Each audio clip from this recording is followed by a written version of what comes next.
Welcome to the Slop Temple. We pray this video helps. In this video, I will explain how to get XP fast in emergency response, Roblox. To begin, focus on understanding the game's core mechanics for experience point accumulation. We'll dive into prioritizing high-value actions that yield the most experience, ensuring you level up efficiently. This guide will help you master strategies to quickly advance your character, making your gameplay more rewarding and enjoyable. Let's get started on boosting your progress today. To maximize your experience, consistently respond to all available emergency calls. Playing as a police officer or firefighter often provides the most consistent experience points due to frequent interactions.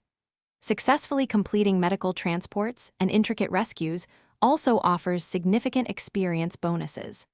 Aim for a high success rate in these critical tasks to see your experience bar fill up rapidly. Every completed mission contributes to your overall progress. For optimal experience gain, always work collaboratively with other players, especially on larger, more complex incidents. Utilizing specialized equipment can help you complete tasks much faster, directly increasing your experience per minute.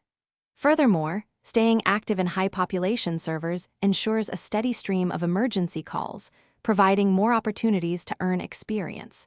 Efficiency and teamwork are key to rapid progression in the game. To further boost your experience, make sure to complete any daily and weekly challenges available, as these often provide substantial bonuses. Practicing your driving and flying skills will significantly improve your response times, allowing you to handle more calls. Finally, explore different roles within the game to discover which one aligns best with your playstyle and offers the most efficient experience gain. Consistent effort leads to great rewards. Thanks for watching. Consider subscribing if we helped you.